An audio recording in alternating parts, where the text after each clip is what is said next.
The European Union caves to Donald Trump and announces that they will be dropping all of their tariffs to zero on the United States. Also, China is panicking after Donald Trump issues a major warning to them, threatening to issue additional 50% tariffs, which would send China back to the Stone Age. As always, like the video and subscribe to the channel, but let's listen to the head of the European Union say they are willing to drop all tariffs on the United States.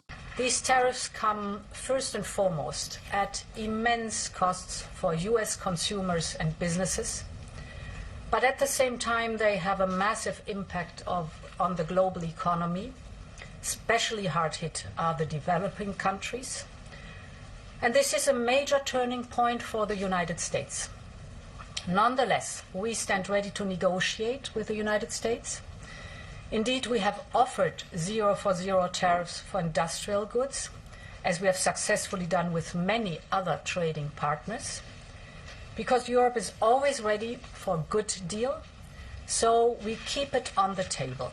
A couple things I took from that. Number one, it looks like Donald Trump's tariffs work. And number two, which is the bigger problem that I think a lot of American Democrats are missing, thinking that we're just being antagonistic to our European allies, which is how come they have free trade agreements with other nations but not with the United States? We pay a majority of NATO defense, and let's call it what it is. It's a European defense umbrella. It's us essentially paying for the privilege of Europe not getting into tiny little spats with each other every other decade as they've done for the past couple thousand years. So we pay to protect them. We allow them to not invest what they need to be in military defense. And that allows them to spend their money on their social welfare programs that then they turn around and demonize the United States for not also having. So we pay for them to live safe in fairy tale world, and we can't even get some solid free trade out of that. We run a trade deficit to the tune of a couple $100 billion a year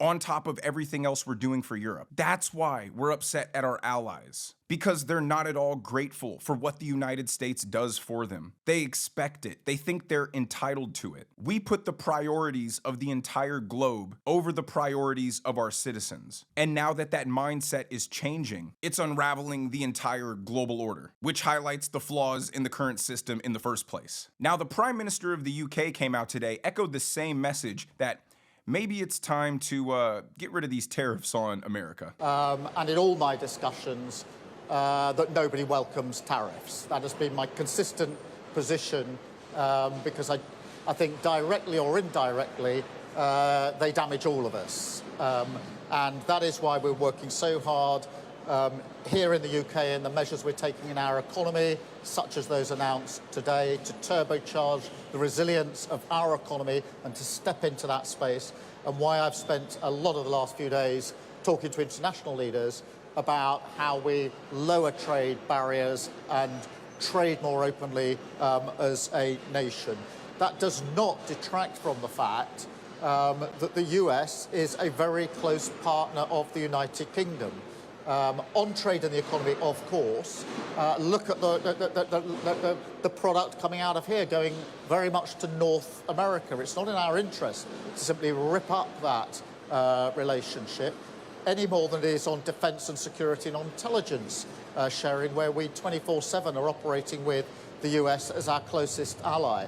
So like I said in a previous video, the Europeans and all these other nations, they can do their posturing. They can make it seem like they hold the leverage. They can pretend like America needs them more than they need us. But at the end of the day, this recent stock market turbulence proves one thing. It reminded every single world partner, it reminded every single country on the globe that the United States is in charge. And we're not just gonna sit back anymore and let our citizens be the ones who experience the pain of having entire industries offshored. The entire world is going to feel that same pain. And then maybe they'll want to play by some fair rules. So while everybody's trying to make a big deal about how tariffs are going to hurt Americans, listen to this Illinois farmer say that he is thankful that Donald Trump is finally prioritizing Americans. Well, first I want to start with this industry is in a unique position. While other people in agriculture may be a little bit worried about the tariffs, people like Alan Adams here who run this cattle farm are uniquely positioned because Again, as you said, this will level the playing field. So tell me how you're feeling at this moment. Well, we've struggled with tariffs my whole adult life in the cattle business. And so we were happy to hear the president last week mention that beef was one of the things that he wanted to have tariffs lowered. And so some of the European countries and Australia have been difficult for us to sell beef in. And so they get to sell beef into our country, and we're happy to have them compete against us. But we'd like the same chance to sell the great taste of American beef to them. So while everybody in the media is trying to scare you and say this is going to be doomsday for all of America, people like this farmer, the United Auto Workers, are coming out in favor of these tariffs. I know people in my personal life who are already benefiting as their factories are increasing production, because a lot of these factories aren't at maximum capacity. So while people on the left are trying to freak out and say, well, it's going to take years to build all these new factories. Sure, that could be the case, but hopefully with Donald Trump deregulating everything, that process gets sped up. But it fails to mention that we can increase current capacity at tons of existing factories, which will have immediate economic benefit. Now, another nation that has smartened up and decided to work with Trump is Taiwan, which is a big win for us and a big hit to China. Here's a report from Reuters. Sunday, Taiwan's president offered zero tariffs as the basis for talks with the U.S., pledging to remove trade barriers rather than imposing reciprocal measures and saying Taiwanese companies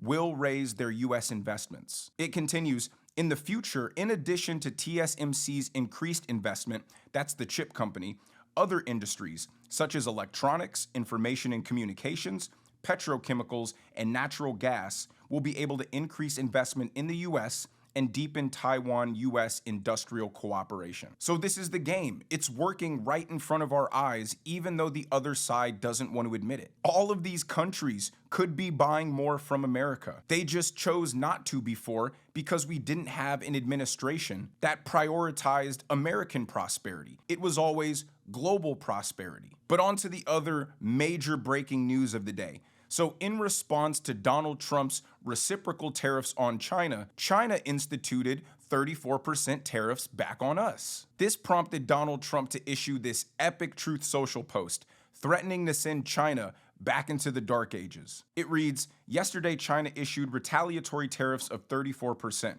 On top of their already record-setting tariffs, non-monetary tariffs, illegal subsidization of companies, and massive long-term currency manipulation. Despite my warnings that any country that retaliates against the U.S. by issuing additional tariffs above and beyond their already existing long-term tariff abuse of our nation will be immediately met with new and substantially higher tariffs, over and above those initially set. Therefore, if China does not withdraw its 34% increase above their already long-term trading abuses by tomorrow, the United States will oppose additional tariffs of China of 50%. Effective April 9th. Additionally, all talks with China concerning their requested meetings with us will be terminated.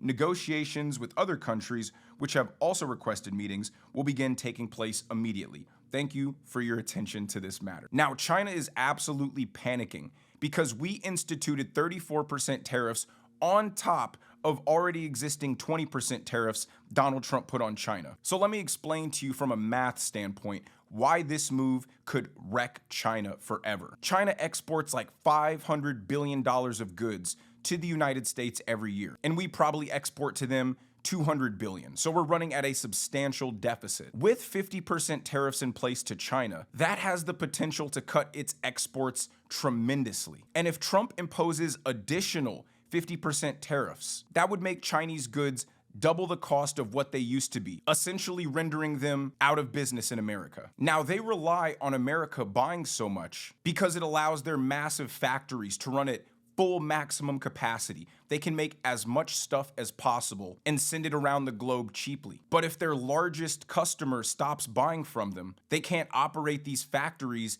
at the scale that allows them to make things so cheaply anymore, which now makes their goods less attractive to all of their other trading partners across the globe. And a lot of these other countries like the European Union, South Korea, and Japan, they don't just buy Chinese goods for their own consumers, they buy them to manufacture goods that then they sell into the United States. So if the United States also stops buying less things from Japan and South Korea and Europe, now those businesses that buy Chinese goods aren't going to be buying as much from China, which means they have to lower production even more, fire more people, and can't produce as much. And because China is quite literally just a giant manufacturing hub, if no one's buying from China, their entire economy goes into the toilet overnight. Listen to this clip from a channel called China Uncensored that talks about just how worried China is about this additional threat by Trump. U.S. President Donald Trump declared April 2nd Liberation Day and celebrated it by imposing reciprocal tariffs on several countries around the globe,